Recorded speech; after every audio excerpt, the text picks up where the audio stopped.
dia. Nós estamos aqui para responder com mansidão e temor a todos quanto nos perguntam a razão da nossa esperança, da nossa fé. Nós temos então apresentado para você aí Mateus capítulo 13, do 1 ao 52. São 7 parábolas ministradas pelo Mestre. Então, 7 parábolas proféticas acerca do reino de Deus. Nessas 7 parábolas existe uma configuração. Então nós temos a primeira e principal parábola, a base de todas. Depois nós temos outras 3 parábolas associadas a ela, que são joio, mostarda e fermento. E depois, quando entra em casa, o mestre ministra a parábola do tesouro, da pérola e da rede. Nós temos, então, a parábola do semeador, 3 parábolas contadas a partir de um barco, que é joio, mostarda e fermento. E depois nós temos dentro da casa, o mestre falando de tesouro, pérola e rede. Então, nossa proposta tem sido de que você possa olhar conosco na perspectiva de que o mestre está contando uma história.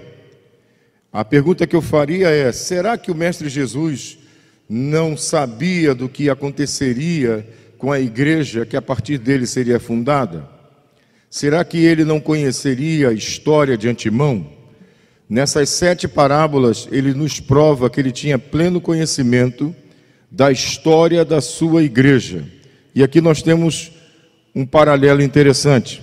Nós temos falado que as 7 parábolas do reino, elas abarcam um período que vai desde a fundação do mundo, Mateus 13, verso 35, até a consumação dos séculos, que é justamente a última parábola, que é da rede. Isso nos faz pensar em algo linear, contando fases da história da igreja que, a partir de Jesus, seria fundada. Então, o meu desafio aqui nessas 7 parábolas é provar que existe um contexto histórico e que o Mestre Jesus vai contar a história da sua igreja desde a fundação até o final do seu ciclo.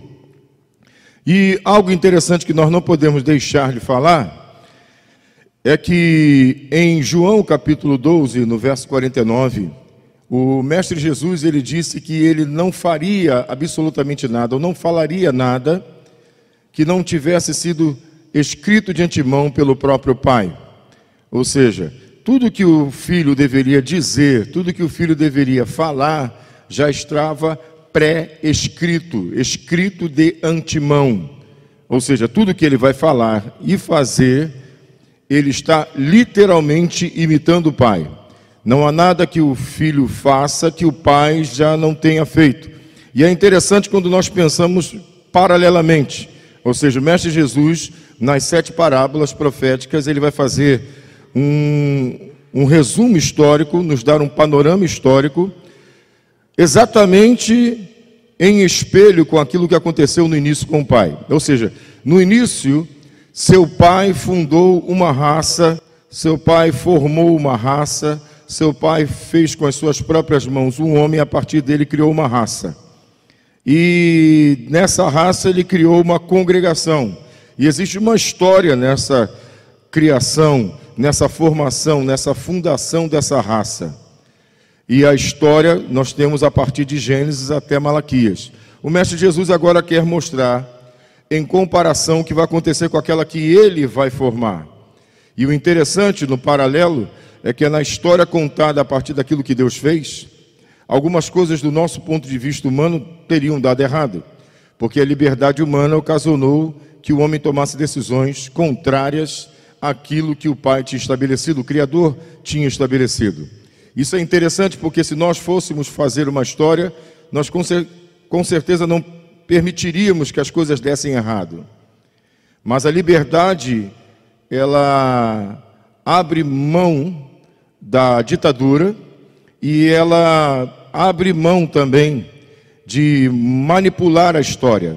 Deus cria seres livres, Deus determina o que ele deseja, mas permite que o homem tome decisões. E na história contada por Deus, de Gênesis a Malaquias, nós temos algumas coisas não muito agradáveis. Quando o Mestre Jesus vai contar, vai falar do panorama da sua igreja, ele também não esconde os acidentes, os incidentes, ele também não esconde o fato de que homens que estarão responsáveis pela continuação da sua obra também vão tomar decisões tão falhas como as de Adão, as de Caim e a de muitos outros. Esse paralelo nos ajuda a entender que o Mestre Jesus, como eu tenho falado nos demais vídeos, ele não está criando nada, ele está simplesmente mostrando em espelho, numa comparação, que aquilo que ele vai formar tem uma história semelhante àquilo que o Pai formou.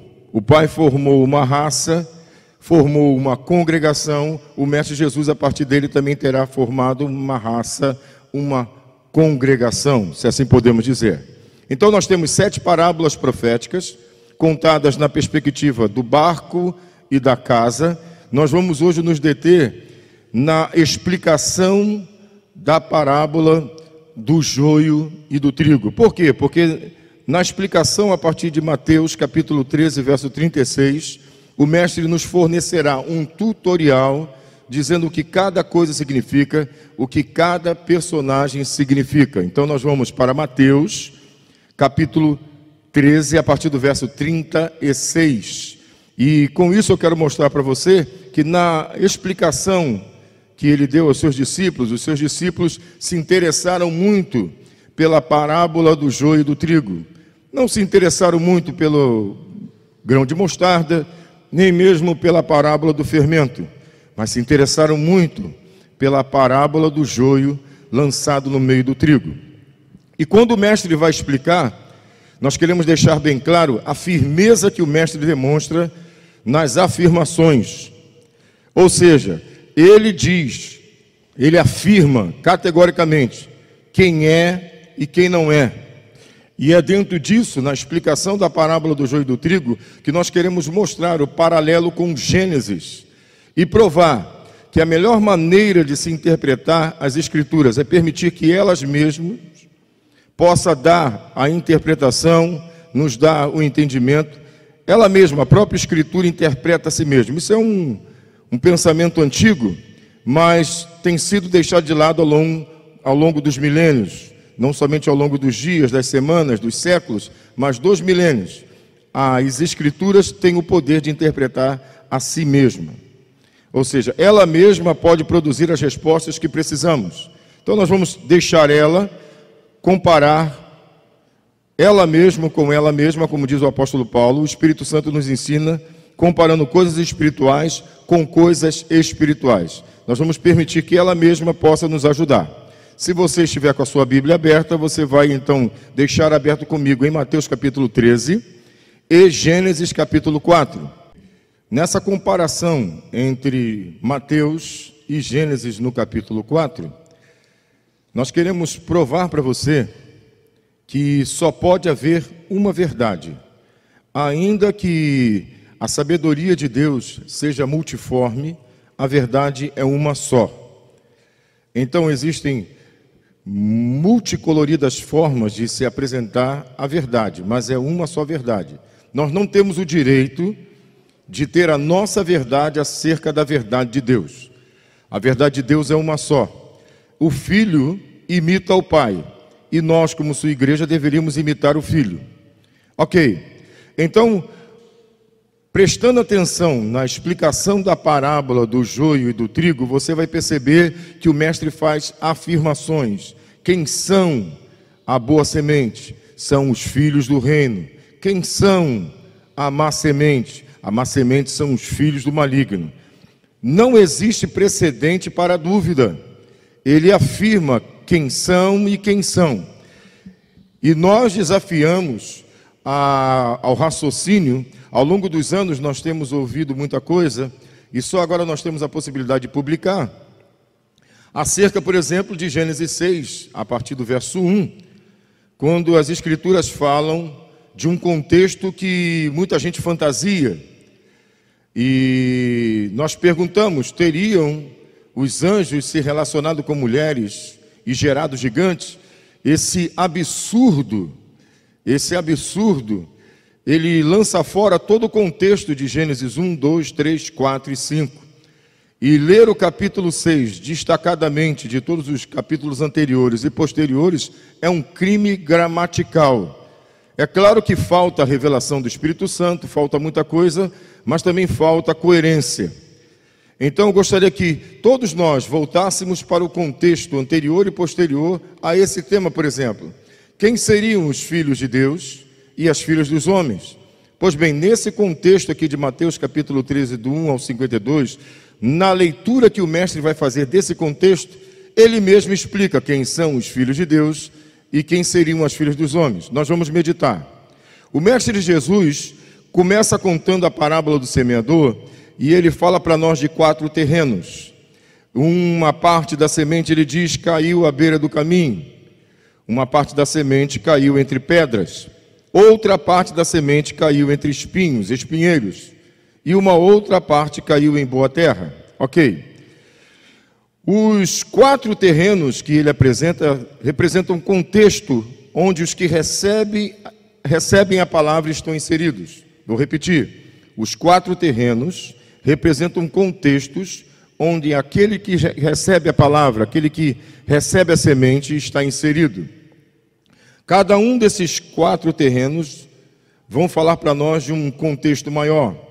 Por exemplo, 3 desses 4 terrenos são capazes, por exemplo, no terreno endurecido, ele é capaz de impedir que a palavra germine.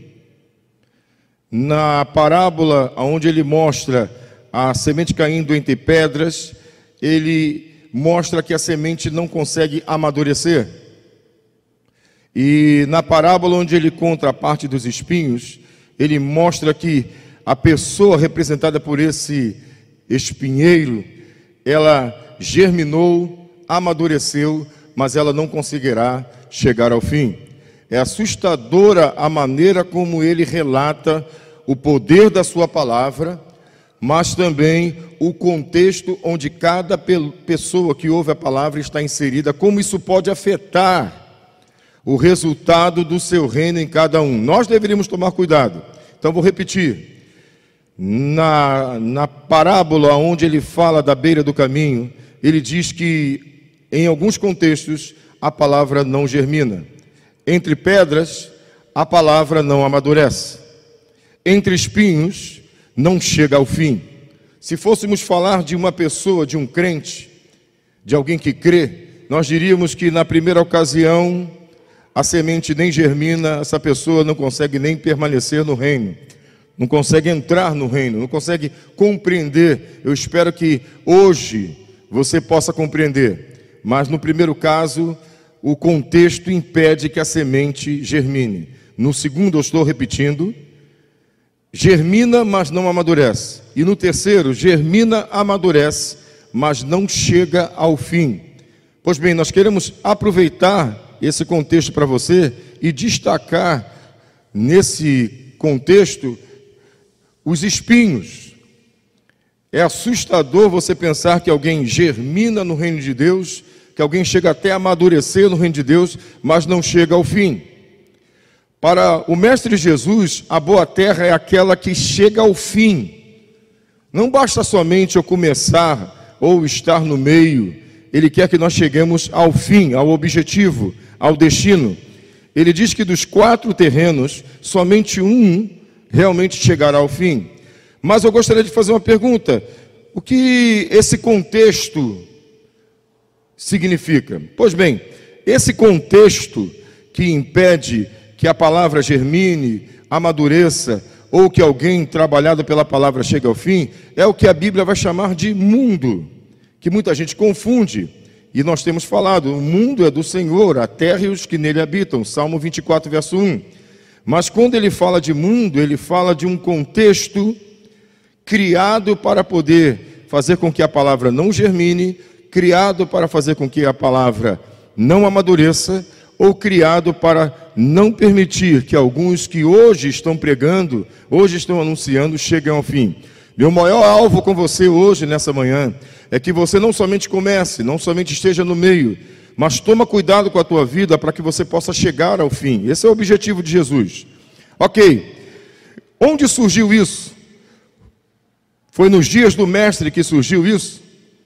Seria desonesto se ele falasse assim, já haviam passado 4.000 anos. Como ele poderia dizer que essa realidade que pode impedir que um crente chegue ao fim, nasceu nos dias de Roma? Isso não pode ter acontecido nos dias de Roma somente.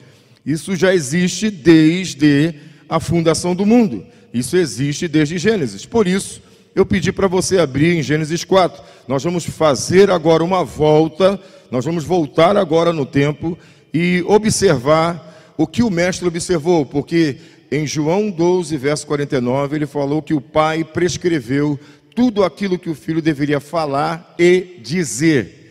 Se isso está correto, então, se Jesus está falando certo o que o Pai realmente disse para ele falar, então nós vamos ver uma correlação, ok? Vamos observar. Ok, prestemos atenção em Marcos, no capítulo 4, no verso 19, que está escrito: mas os cuidados do mundo, a fascinação da riqueza e as demais ambições, concorrendo, sufocam a palavra, ficando ela infrutífera. Marcos capítulo 4, verso 19. Observe que o mestre mostra coisas que vão impedindo que essa pessoa que recebe a palavra nesse contexto venha chegar ao fim. Queremos destacar então cuidados, fascinação e ambições. Esse contexto a Bíblia vai chamar de mundo. Ok? 1 João capítulo 2, verso 15 e 16. Não ameis o mundo, e nem o que no mundo há. Se alguém ama o mundo, o amor do Pai não está nele, porque os desejos da carne, os desejos dos olhos e a soberba da vida não vem do Pai, mas vem do mundo. Então a nossa pergunta a ser feita é: se Deus criou o mundo, e se Deus criou os que nele habitam, que mundo seria esse? Então nós vemos que existe algo paralelo, uma deturpação daquilo que é correto, uma perversão, um desvio do modo natural de comportamento. Se vamos chegar a uma perversão, a um desvio do modo natural de comportamento, não é nos dias do mestre que vamos encontrar isso. Nós vamos observar que de fato ele fez uma leitura da Torá, e foi há 4.000 anos atrás onde tudo começou. Então voltamos ao pensamento de onde o mestre Jesus, nessa sociedade dos espinhos, de onde o mestre Jesus extraiu as imagens, de onde o mestre Jesus extraiu as imagens que publicou, de onde o mestre Jesus extraiu as imagens. Por exemplo, na explicação da parábola do joio e do trigo, ele fala dos filhos do reino e dos filhos do maligno. Interessante, então, ele mesmo diz: a boa semente são os filhos do reino, o joio são os filhos do maligno. Ele afirma categoricamente, sem deixar, como eu disse, margem para dúvidas. Não será eu ou qualquer outro pregador que poderá dizer a sua verdade acerca de uma só verdade. Ok? Então, para Deus, a boa semente são filhos de Deus, para Jesus e para Deus, e a má semente são os filhos do maligno. Preste atenção nessa definição do mestre Jesus, não deixando nenhuma margem. Mateus capítulo 13, verso 38. Guarda esse texto, isso é uma definição. Ok? Então, para Jesus, existem dois tipos de semente. Eu acho interessante o texto que está em Levítico, no capítulo 19, verso 19, há uma proibição: no teu campo não semearás semente de duas espécies. Levítico 19, verso 19, no teu campo, ok? No teu campo não semearás semente de duas espécies. Havia uma proibição na Torá para não se semear 2 tipos de semente. Isso não é bom. Esse tipo de mistura é rejeitada pelo Eterno. Preste atenção, porque isso é muito importante. O mestre define 2 tipos de semente, 2 tipos de filho, de filiação, reprovando completamente a mistura entre ambos. O mestre está nos dando um panorama da história da sua igreja e tentando nos mostrar que a história vai se repetir para aquele que não toma cuidado em prestar atenção nos detalhes que ocorreram no passado. Existe uma máxima que diz que quem não conhece a história condena-se a repeti-la. O Mestre Jesus está fazendo uma leitura do panorama do ciclo da sua igreja, olhando para o passado e tentando preservá-la de cometer os mesmos erros. Ok, nós vamos precisar analisar com cuidado Gênesis capítulo 4. E nós vamos observar que a ideia da boa semente como filhos de Deus e a má semente como filhos do maligno já tinham um paralelo na história das Escrituras. Ok? Boa semente, má semente. Nós temos o exemplo de Abel como filho de Deus. E nós temos o exemplo de Caim como filho do maligno. 1 João 3, versículo 12 diz: não segundo Caim, que era do maligno, e assassinou o seu irmão. E por que o assassinou? Porque as suas obras eram más e a de seu irmão justas. 1 João 3, versículo 12. No texto de 1 João, na epístola, ele deixa claro que Caim era do maligno. Bom, se nós agora voltarmos para vermos por que ele é chamado de filho do maligno, sem fantasias, nós sabemos que existem mitologias, existem mentiras contadas ao longo da história, lendas que fogem do raciocínio. Uma coisa que eu quero deixar bem claro para você é o seguinte: eu estudo as Escrituras há mais ou menos uns 30 anos. E o que me fascina nas Escrituras é a coerência e é a falta de fantasias. O contexto em que as Escrituras foram reveladas, elas são extremamente simples. É um contexto de agricultura, de biologia. Não existem fantasias nas Escrituras. Apesar de Deus usar metáforas na sua multiforme sabedoria, a verdade é uma só e muito simples. Muito mais simples do que muita gente imagina.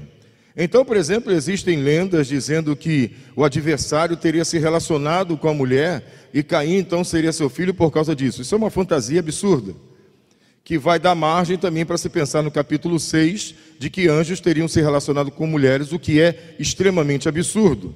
E nós queremos denunciar que a falta de contexto gera esses tipos de pretextos e heresias.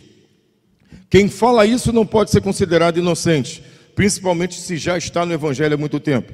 Então, as Escrituras, não eu, desautorizam a interpretação particular. Ok, Caim era do maligno. Eu quero te mostrar que não somente Caim era do maligno, mas ele vai fundar uma sociedade de malignos. É o que aqui na igreja nós já meditamos há muitos anos. O título é A Sociedade de Caim. Eu estou chamando agora de A Sociedade dos Espinhos. Poderemos chamar de A Sociedade de Caim ou A Sociedade dos Espinhos. Eu te convido agora a prestar atenção no contexto de Caim, para nós entendermos por que ele é filho do maligno. Ok, nós vamos fazer você lembrar de 2 genealogias que estão registradas no capítulo 4 de Gênesis e no capítulo 5 de Gênesis. No capítulo 4 nós não temos uma genealogia como a do capítulo 5. Quem sabe mais tarde nós possamos compartilhar esse segredo. Mas nós encontramos 10 nomes no capítulo 4, 10 nomes no capítulo 10, e depois nós vamos encontrar mais 10 nomes no capítulo 11. Isso deixa de ser um incidente, uma coincidência, e do ponto de vista de quem ama as Escrituras, nós vamos perceber que elas não são somente letras. O Mestre Jesus disse que além da letra existe o espírito da palavra. Quando alguém lê sem o espírito, ele não consegue comparar coisas espirituais com coisas espirituais. Sem a presença do Espírito Santo, do Ruach HaKodesh, é impossível conseguir interpretar, porque ela não é de particular interpretação. Por isso, preste atenção quando você acessa algumas pessoas na rede, porque essas pessoas já não têm mais o Espírito. É o Espírito Santo quem dá entendimento das Escrituras. E é Ele quem vai fazer a gente entender coisas espirituais à luz de coisas espirituais, sem invenção, sem particular interpretação. Preste atenção. 10 nomes no capítulo 4, 10 nomes no capítulo 5. Eu vou colocar aqui em ordem para que você possa acompanhar. De um lado, em um quadro, nós vamos ter a má semente apresentada no capítulo 4, começando com Caim, em hebraico Caim, Enoque, Hanor, Irad, Mehujael, que aqui a gente fala como Meujael, Metushael, que a gente chama de Metusael, Lemer, que nós chamamos de Lameque, Yaval, que a gente chama de Jabal, Yuval, nós chamamos de Jubal, e Tuval Caim, que nós chamamos de Tubal Caim. Ok, essa lista é a lista que a própria Escritura vai chamar de filhos de Caim. É aí que está formada a sociedade de Caim e que nós, à luz de Mateus capítulo 13, do 11 ao 52, estamos chamando de a sociedade dos espinhos. Vai se criar uma maneira de viver que vai impedir que a palavra germine em alguns, amadureça em outros e que alguns crentes cheguem ao final da sua jornada caso cedam as pressões. Vamos citar então a genealogia do capítulo 5. Nós temos Adão, Sete, Enos, ou Enos, Cainã, Mahalaleel, Jared, que é Yared, Hanor, um outro Enoque, Metushelah, que é Matusalém, Lemer, que nós chamamos de Lameque, e Noah, que nós chamamos de Noé. Nós temos então esses 20 nomes paralelos. E nós temos indicado para você, não tente entender a história do capítulo 4 e 5 em ordem linear. Coloque, como nós estamos colocando aqui, um quadro de contemporâneos, de pessoas que viveram umas próximas às outras. Não na mesma data, mas umas próximas às outras. Ok? Nós temos ao longo dos anos publicado um calendário no capítulo 5 de Gênesis fantástico. Então, no capítulo 5 nós temos quando as coisas aconteceram. E no capítulo 4 nós temos como as coisas aconteceram. Bom, esse é o contexto que vai gerar o chamado dilúvio, em hebraico, Mabul. Esse é o contexto. O dilúvio ocorrerá por causa desse contexto, por causa dessa relação entre esses dois grupos. A má semente no capítulo 4, a boa semente no capítulo 5. E o dilúvio, ele tem por objetivo impedir a mistura das sementes. Se você prestou atenção, Levítico 19, Deus proibiu que 2 tipos de sementes fossem semeadas no mesmo campo. Ora, se ele não permite que o povo judeu, um povo agrícola, possa semear 2 tipos de sementes no mesmo campo, não será Deus quem fará isso. Existe alguém interessado na mistura das sementes, porque na mistura das sementes perde-se a essência. Ok? Vamos então meditar um pouquinho nesse grupo chamados de filhos dos homens. Em Gênesis, à luz de Mateus 13:38, o mestre diz: filhos do maligno, filhos de Caim, filhos dos homens, filhos do maligno. Ok, nós vamos tratar dessa maneira, porque não podemos pensar somente em Caim como sendo o filho do maligno. Ele é um dos primeiros. Mas se nós prestarmos atenção na própria genealogia que está diante dos seus olhos, você vai observar comigo, eu quero destacar aqui, que os últimos 3 nomes, os filhos de Lemer ou Lameque, Jabal, Jubal e Tubal, são nomes que são dados em homenagem ao primeiro, ao pai, a Caim. Ok? um dos seus filhos, ele chama de Tuval-Caim, ou Tubal-Caim, em homenagem ao primeiro, como se nesses 10 nomes nós tivéssemos uma dinastia. A homenagem feita a Caim faz com que nós tenhamos convicção em afirmar que quem vive nos dias de Tubal-Caim não está fazendo outra coisa, senão aumentando ainda mais aquilo que Caim fez. Nós vamos provar isso. Você vai abrir a sua Bíblia em Gênesis capítulo 4 e nós vamos ler um contexto a partir de Gênesis 4, no versículo 19. Preste atenção. Gênesis 4, verso 19 diz: Lameque tomou para si 2 mulheres. E aqui nós temos o início da bigamia. A ordem de Deus é: deixará o homem seu pai e sua mãe, se unirá à sua mulher, e serão ambos uma só carne. Um homem, uma mulher. O capítulo 19, no Evangelho segundo Mateus, diz que um homem deve se unir à sua mulher, como foi desde o princípio. Perguntaram para o Mestre Jesus em que caso um homem poderia repudiar sua mulher. E ele diz: somente em caso de infidelidade conjugal. Aí os discípulos tentaram questionar o Mestre, enquadrando o Mestre, relacionando ele com o que Moisés havia escrito. E ele falou: não foi assim no princípio. Eu diria, parafraseando, não foi assim em Gênesis. Como assim não foi assim em Gênesis? Em Gênesis era um homem para uma mulher. Um homem para uma mulher. No contexto do Mestre Jesus, era um homem para uma mulher. Eu tenho, ao longo dos anos, compartilhado que no contexto criado por Deus, o adultério é uma impossibilidade lógica, já que Adão só tinha uma mulher e a mulher só tinha um homem. Ou seja, é desta maneira que Deus quer que nós vivamos.